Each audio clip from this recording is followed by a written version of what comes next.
fait la mise au point. Faut que ce soit vert. Bon bah, on est parti.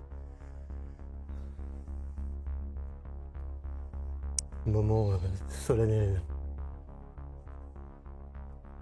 On va faire un truc pour la dernière fois. J'ai fait le dernier plein de la Seat. Et là, on va la monter pour la vider. On va vider le maximum de choses parce que dans 2-3 jours, dans 2 jours, elle va à la casse, la pauvre. Bon, comme je vous disais, faut regarder les anciennes vidéos. Il y a trop de soucis dessus. Voilà, voilà.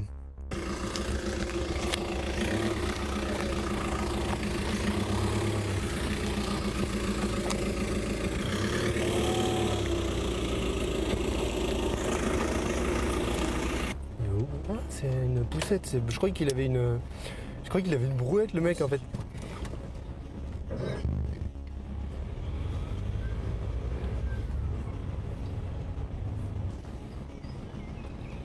Il m'a fait peur. On filme dans la Seat parce que je viens de lui faire un dernier plein. On la monte pour la vider. Et dans deux jours, on l'emmène au centre VHU pour gagner les 2500 € pour la Tesla. Voilà, voilà. Trop d'argent à dépenser. Largement plus que 2500 €. Donc du coup, on a préféré acheter une voiture neuve. Et tout ça s'est expliqué dans la petite série Ma voiture est HS. Vous pouvez la regarder en entier. Abonnez-vous, mettez le petit pouce bleu, mettez la petite cloche parce qu'on va sortir pas mal de vidéos. On va essayer de faire des vidéos un petit peu originales. Alors je vous explique parce que des fois les gens se demandent pourquoi, qu'est-ce que je regarde.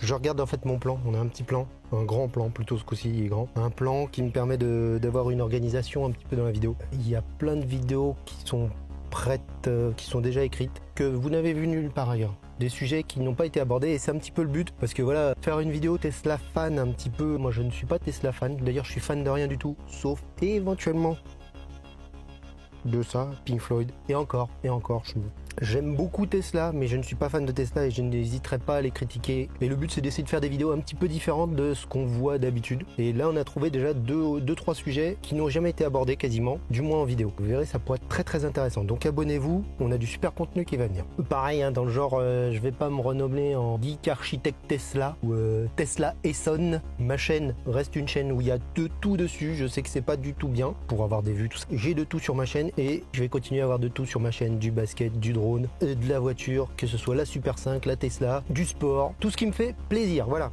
Je vais vous faire un petit plan de ce qu'il va y avoir dans la vidéo. On va commencer par ce qui me plaît pas, dans la Tesla Model 3 précisément. Ensuite, on va aussi passer sur ce qui me fait peur, soit chez Tesla, soit sur la Model 3 en particulier. Ensuite, on va parler très rapidement aussi, parce que je ferai une vidéo spéciale là-dessus, même si elle a déjà été faite celle-ci, de la batterie.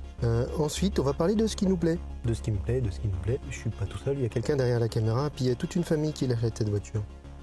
Donc bah écoutez, let's go, comme je dis souvent dans mes Twitch. Alors ce qui me plaît pas, on va commencer, bon, il n'y a pas d'ordre spécial, hein, je vous dis les choses. On en parle dans les commentaires si vous voulez. Il y a des choses qui sont des choses très graves, des choses moins graves. Ça dépend aussi des gens, forcément, il y a des choses qui vont être embêtantes pour moi, pas pour d'autres. Donc moi, l'une des choses les plus gênantes, c'est le coffre. Le coffre est grand, mais il y a ce haillon qui s'enlève pas en plus, ou là où il y a les 2 haut-parleurs en fait normalement, qui n'y sont pas d'ailleurs. Ça c'est quand même embêtant, mais on sera obligé de faire avec, parce qu'au niveau coffre, au niveau dimension et tout rangement, il y a de la place.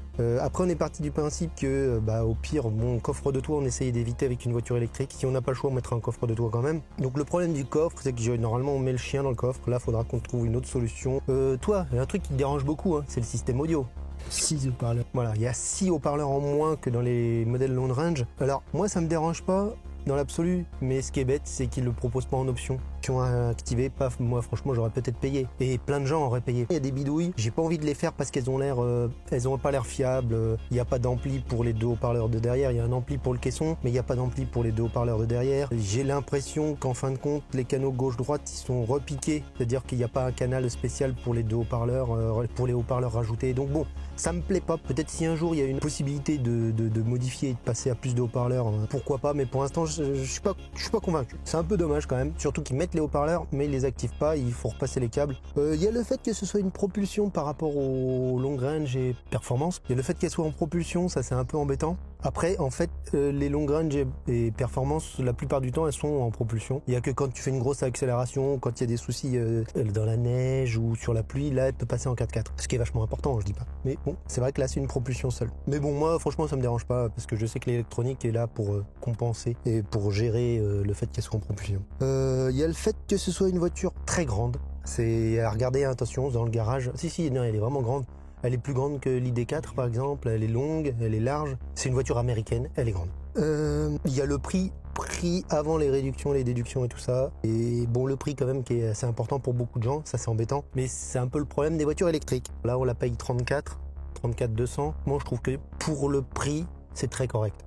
Donc il y a l'histoire du coffre de toit et des barres de toit parce que pour l'instant c'est un petit peu difficile de trouver des barres de toit. On commence à en trouver des compatibles mais c'est pas évident. Les barres de toit qu'on trouve sont super larges donc pas évident de mettre tous les coffres de toit dessus. C'est pas super facile. C'est-à-dire que j'ai un coffre de toit mais si j'achète les barres de toit de marque Tesla qui coûtent 480 balles. Alors il y en a un petit peu moins cher, ouais, à 480 balles quand même. On va regarder un petit peu les retours des gens avant d'en acheter. Le coffre de toit sur tout véhicule électrique c'est chiant parce que ça consomme énormément d'énergie sur autoroute quoi. Mais je pense pouvoir m'en passer. Il y a un truc très très con, c'est que il y a pas de là on l'a commandé sans attelage parce qu'il n'y avait pas la possibilité de mettre une boule d'attelage de toute façon. L'option n'existait pas quand j'ai commandé et elle n'existe pas au jour d'aujourd'hui et c'est pas possible de la rajouter après. Voilà. Donc en gros t'as pas la boule, tu l'as dans le baba. Un autre truc à la con qui pourrait mettre d'origine sur les voitures et puis qui est un petit peu galère. Alors c'est un peu sur tous les véhicules récents aussi.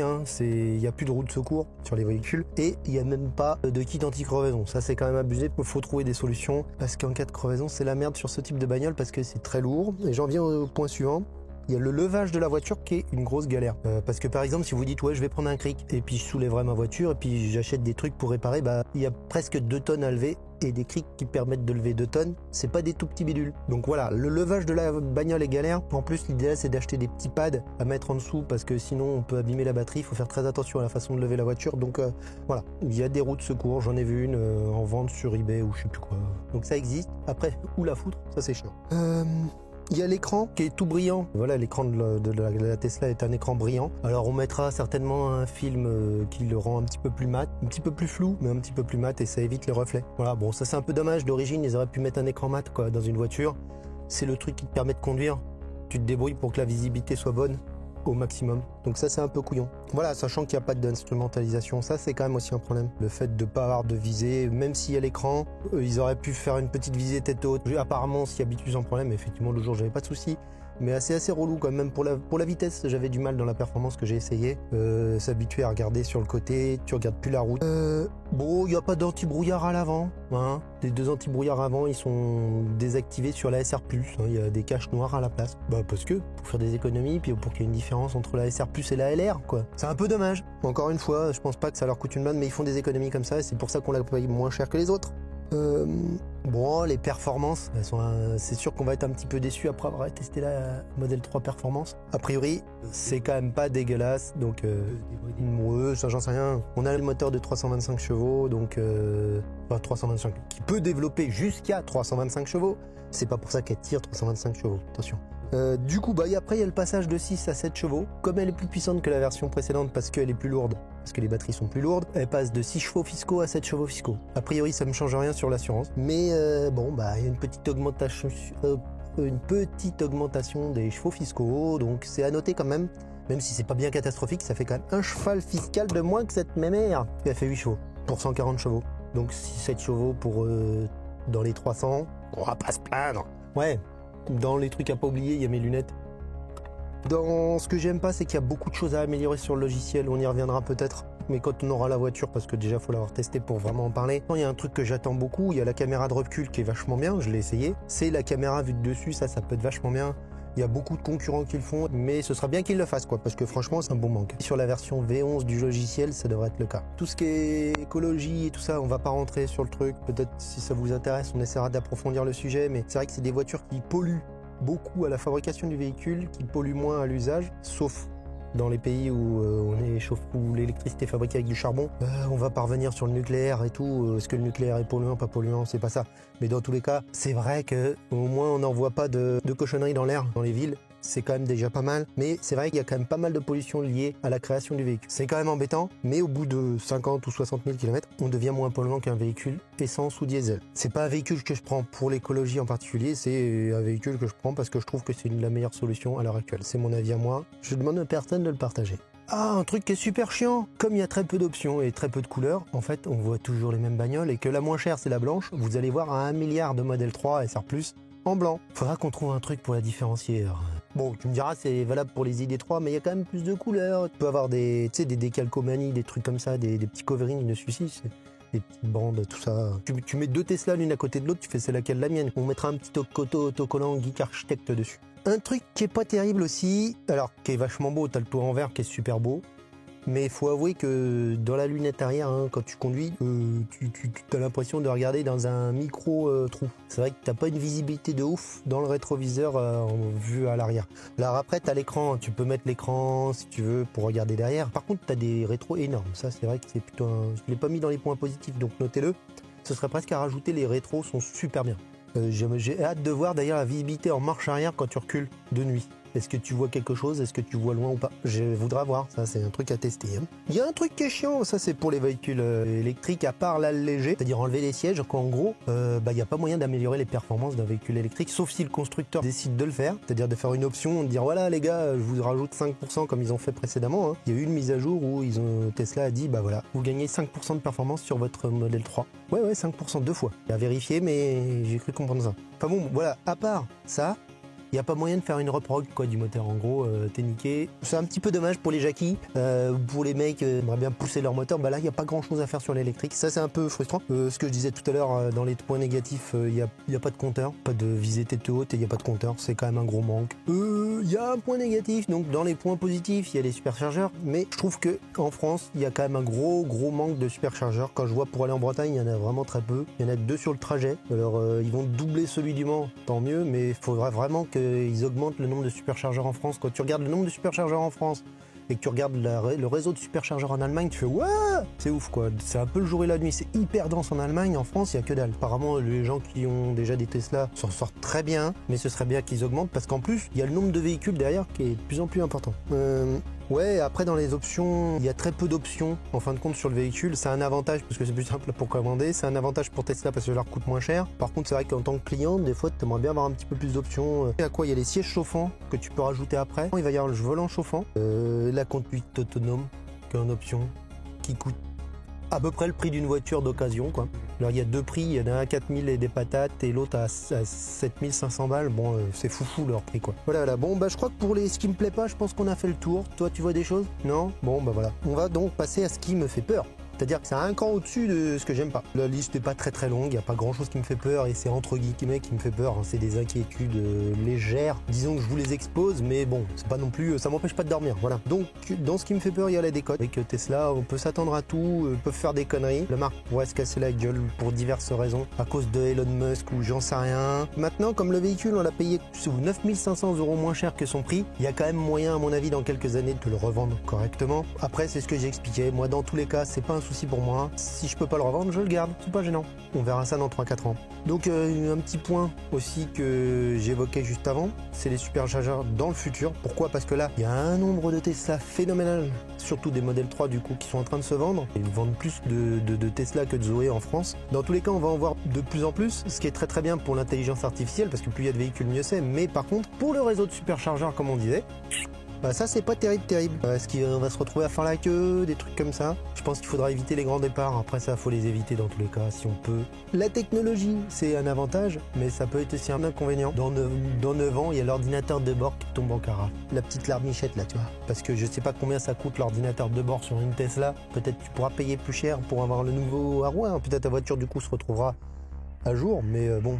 Ouais, donc tout ce qui est électronique qui pourrait coûter une grosse blinde après la garantie, à voir si on garde le véhicule. Il y a la durée de la batterie quand même. Bon, moi je suis pas inquiet là-dessus, mais bon, c'est quand même un point. C'est une batterie LFP, on en reparlera un tout petit peu après. Est-ce qu'on pourra la changer? Est-ce qu'on pourra pas la changer? C'est quand même des questions qui se posent et qui peuvent être inquiétantes pour certains utilisateurs. Moi, ça m'empêche pas de dormir encore une fois. Dans les points négatifs, c'est qu'ils sont très changeants Tesla, hein, ça c'est chiant. Il y a un truc que j'arrive pas à lire, l'effet brique de la batterie. Que j'avais lire, hein. Je sais pas ce que j'ai voulu dire. Bon bah je sais pas. Il y a un point négatif que j'ai oublié. Voilà. Bon après il y a une inquiétude. C'est un petit peu, on en revient un petit peu au premier point. Là il y a quand même tous les constructeurs qui sont en train de se mettre à fond sur les véhicules électriques. Et est-ce que Tesla va réussir à quand même maintenir le fait d'être innovateur? Est-ce qu'ils vont réussir à se maintenir au-dessus du panier parce qu'ils avaient une belle avance? Est-ce qu'ils vont pas perdre cette avance? Est-ce qu'ils vont pas se faire rattraper quand même à toute vitesse par Volkswagen, Renault, j'en sais rien. Est-ce que Renault va y arriver? Est-ce que les autres vont y arriver? Voilà, bah après il y a la modèle 2 qui peut faire mal, effectivement, très mal, je sais pas. Donc voilà, est-ce que Tesla va réussir à résister aux assauts des autres véhicules électriques? Il y a un truc qui m'inquiète un tout petit peu, et ça, pas pour de faux, hein. Vu qu'il y a beaucoup plus de Tesla, alors avant il y avait une communauté très sympa, les gens pareil qui se disaient bonjour, c'était plutôt cool. Moi j'ai peur, c'est qu'il va y avoir un paquet de tarés qui vont avoir des Tesla, et du coup, c'est-à-dire des gens qui vont accélérer comme des débiles avec leur bagnole et tout. Pour l'instant ça allait, c'était des gens plutôt pépères, mais sur le lot, on va avoir un paquet de tarés de la route. Il y en a beaucoup en véhicule thermique, et il va y en avoir beaucoup en véhicule électrique, et du coup ça va nuire à la marque. Voilà, ils disent ouais regardez, on fait un 0 à 100 en 4 secondes 4. Bah t'as plein de tarés qui vont faire des 4 secondes 4 en plein milieu de la ville. Ce sera la rançon du succès et la rançon de leur publicité, hein, parce qu'ils insistent beaucoup sur leur performance, Tesla. Après il y a deux points qui me sont très personnels, qui me font un petit peu peur, qui m'inquiètent on va dire. C'est qu'il y a une sorte de margelle, de marche, de trottoir pour accéder ici, là où on est garé là, et j'ai peur que la Tesla ne passe pas le trottoir. Ça serait bien la merde pour aller recharger le véhicule du coup. Et la dernière chose qui nous est propre, c'est est-ce qu'on va réussir à rentrer chier dans la bagnole? Là on serait vraiment dans la merde si on n'y arrive pas. Voilà, je crois qu'on a fait le tour. Toi, t'as des choses qui te font peur? Si, les freinages fantômes. Ah oui, les freinages. Bah oui, j'ai pas rajouté ça. Effectivement, les freinages fantômes. Comme alors là, il faut savoir que dans Tesla, qui est tout le temps en train de changer, ils viennent d'enlever le radar sur les véhicules américains. Alors en Europe, c'est pas encore le cas. Et ils sont en train de passer au tout caméra, c'est-à-dire qu'il y aura plus de radar. Le radar sera plus utilisé. Il y a que la caméra qui permettra de gérer le véhicule. Et a priori, pour l'instant, c'est pas du tout au point. Les gens râlent. Et entre autres, donc, il y a le logiciel qui est vraiment amélioré quand même. Hein. Ça, l'intelligence artificielle qu'il faut qu'elle fasse son boulot. Elle y arrivera mieux parce qu'il y a beaucoup de véhicules. Plus il y a de véhicules, plus l'intelligence artificielle s'améliorera. On est d'accord, mais pour l'instant, apparemment, il y a quand même du boulot et il y avait des freinages fantômes. On en parlera quand on l'aura vécu. Mais effectivement, le véhicule qui se met à freiner comme ça pour rien parce qu'il a eu peur du nombre, ça peut être très dangereux. Voilà. Donc il y a quand même beaucoup de boulot. J'espère que Tesla va pas se reposer sur ses lauriers au niveau du logiciel et continuer à l'améliorer. Apparemment, pareil, il y a des gros soucis de reconnaissance des panneaux. Il y a plein de choses qui sont pas encore au point. Ça me dérange pas dans l'absolu. Ce que j'aimerais bien, c'est que Tesla fasse des efforts et améliore vraiment son véhicule. Bon, il y a un autre point qui aurait pu être très négatif, mais qui l'est moins qu'à une certaine époque, c'est la peinture du véhicule. C'est quand même pas le fort de Tesla et les peintures s'abîment très vite. Alors surtout dans des conditions difficiles, hein. Par exemple au Québec, quand il fait très froid, il y a beaucoup de sel sur les routes, les bas de caisse s'abîment assez rapidement. Apparemment, ils ont quand même fait un bel effort dessus. C'est quand même toujours pas les meilleures peintures qu'on puisse imaginer aujourd'hui sur une voiture de cette gamme-là. Bon, bah je crois que c'est tout, hein. On va passer très vite sur la batterie. La batterie LFP. Vraiment très rapidement, pourquoi? Parce que, je vous le disais, je vais faire une vidéo dessus. Donc, moi je suis très content que ce soit une batterie LFP. Bon, l'autonomie théoriquement c'est la même, 450 km en gros. Elle est plus lourde, donc ça c'est un de ses défauts, c'est qu'elle est plus lourde. Moi la question que je me pose, c'est comme elle est plus lourde, est-ce que la voiture elle aura la même efficience que les batteries plus légères? Pour compenser, c'est ce que je vous disais tout à l'heure, ils ont mis un moteur plus puissant, à voir si on a les mêmes performances. Fait un petit peu plus en kWh, mais pas grand chose, hein. Pour avoir les 448 km. Donc la durée de vie par contre elle est vraiment au-dessus. A priori elle est au-dessus, hein. Évidemment personne n'a encore fait 160 000 km avec, mais dans tous les cas la durée de vie elle est meilleure. Le problème qu'elle a aussi, c'est qu'elle supporte très mal le froid, faut la préchauffer l'hiver, ça c'est très chiant. Ils vont quand même pas mal régler le problème avec des mises à jour. Bon, nous on a un garage donc ça devrait quand même limiter un petit peu le souci, mais il faudra quand même la préchauffer en hiver avant de partir. Par contre, elle a beaucoup de gros avantages, qu'il n'y a aucun problème à la charger, la décharger, la charger, la décharger. Même sur des toutes petites charges, des micro-charges apparemment c'est pas un problème. Il n'y a pas de problème pour la charger à 100%, ça vous verrez, je vous expliquerai ça. C'est un très gros avantage, c'est-à-dire qu'on peut la charger à 100% sans souci, et je crois qu'on peut la décharger même aussi. C'est déconseillé dans tous les cas, hein, je le ferai pas. Mais il n'y a pas de problème pour descendre dans les moins de 5% quoi. Elle supporte mieux les superchargeurs apparemment aussi. Et il y a un autre truc qui est vraiment pas mal du tout, il n'y a pas de perte de puissance en fonction du pourcentage de charge. On a toujours les mêmes performances de 100% à 0%. Et une dernière chose quand même, c'est que c'est des batteries moins polluantes à fabriquer. Dans tous les cas, non, je prends la flotte. LFP, c'est-à-dire lithium fer phosphate. Et du coup, il n'y a plus de cobalt dedans. On reviendra dessus. ok? On va pas passer plus de temps, on va faire une vidéo spéciale sur la batterie. Mais moi, je suis très content d'avoir ce type de batterie LFP. Bon, on va pouvoir passer à la suite, enfin, ce qui nous plaît, et la petite conclusion qui ira bien. Les points positifs, il y en a plus que les points négatifs, parce que sinon on n'aurait pas pris la voiture, vous comprenez? Ou du moins, ils sont plus positifs que les points négatifs.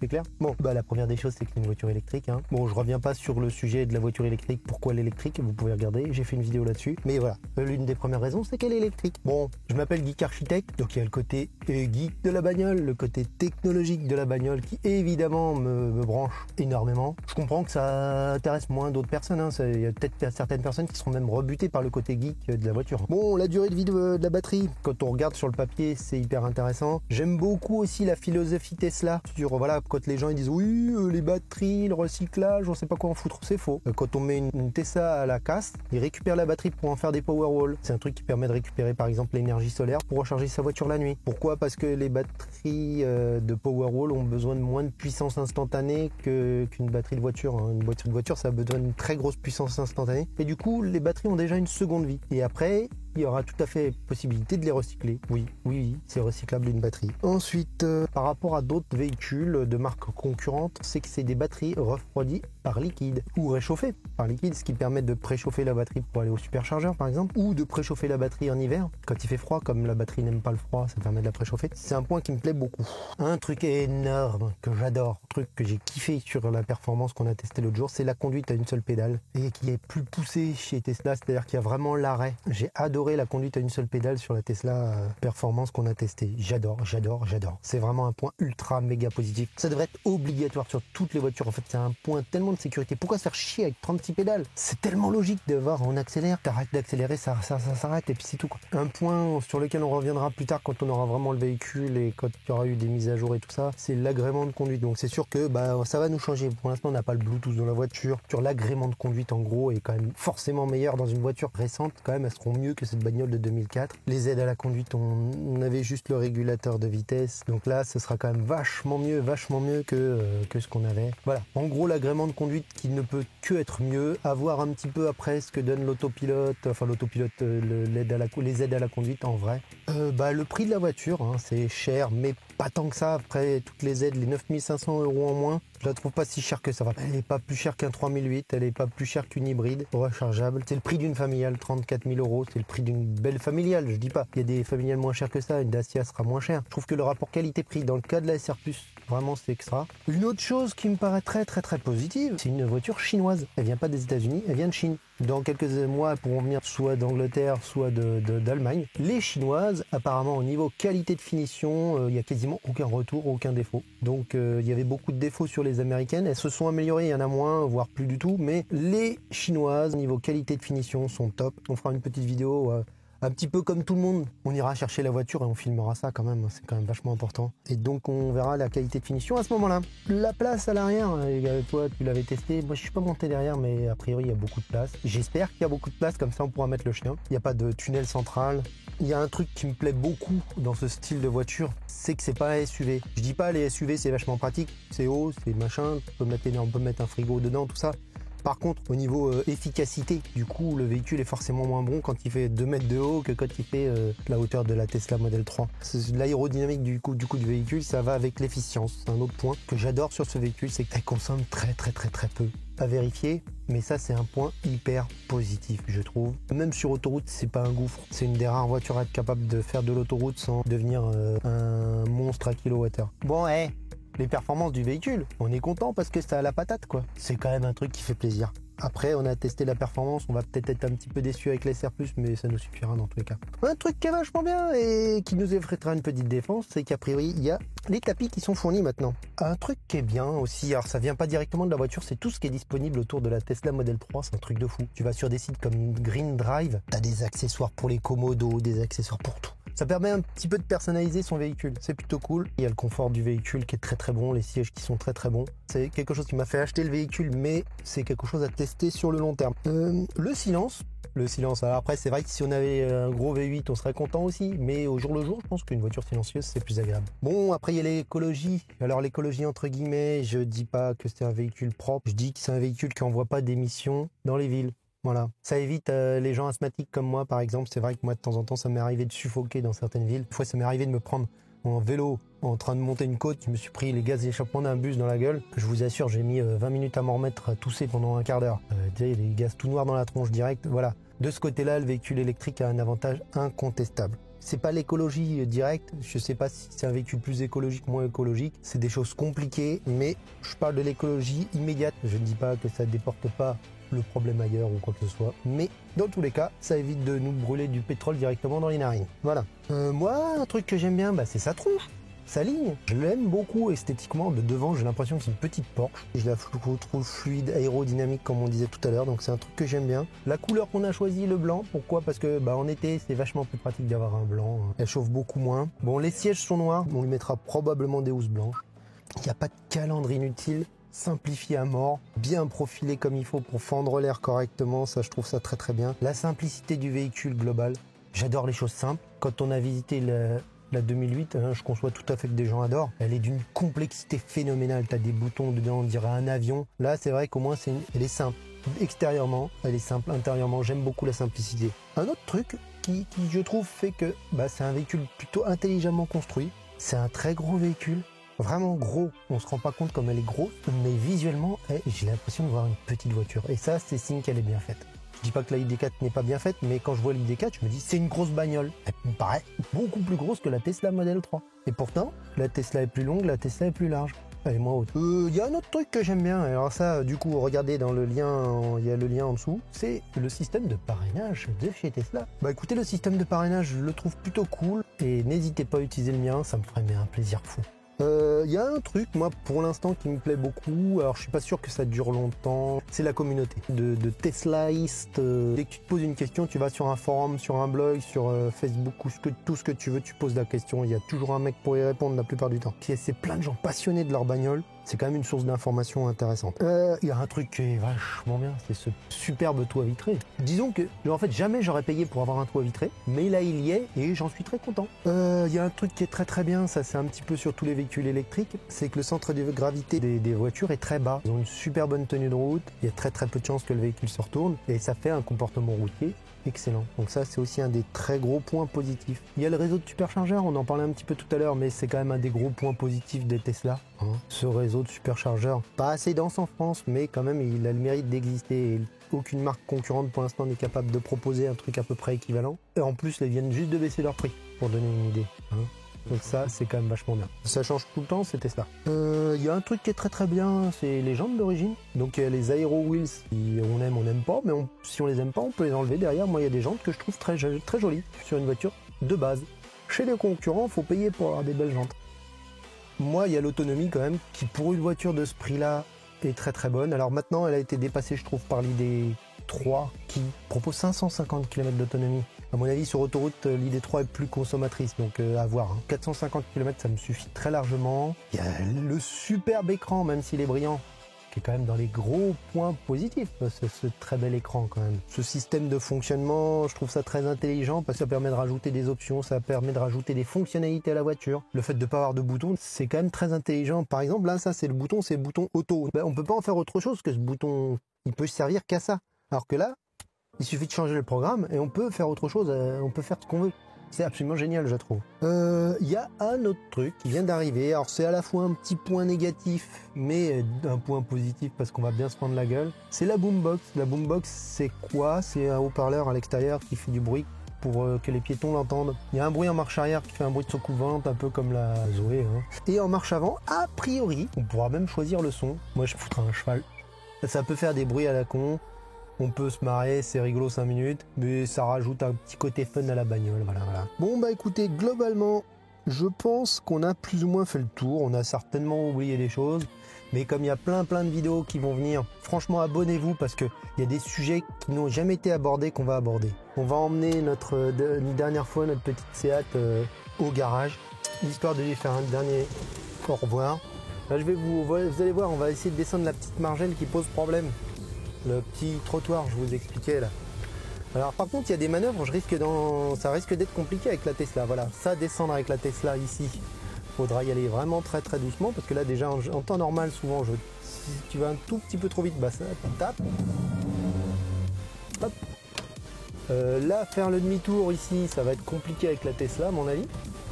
avec son rayon de braquage qui n'est pas réputé pour être très bon. Tiens, à rajouter dans les points négatifs le rayon de braquage. Donc là, ça, je suis pas sûr de pouvoir faire cette manœuvre-là avec la Tesla. Voilà.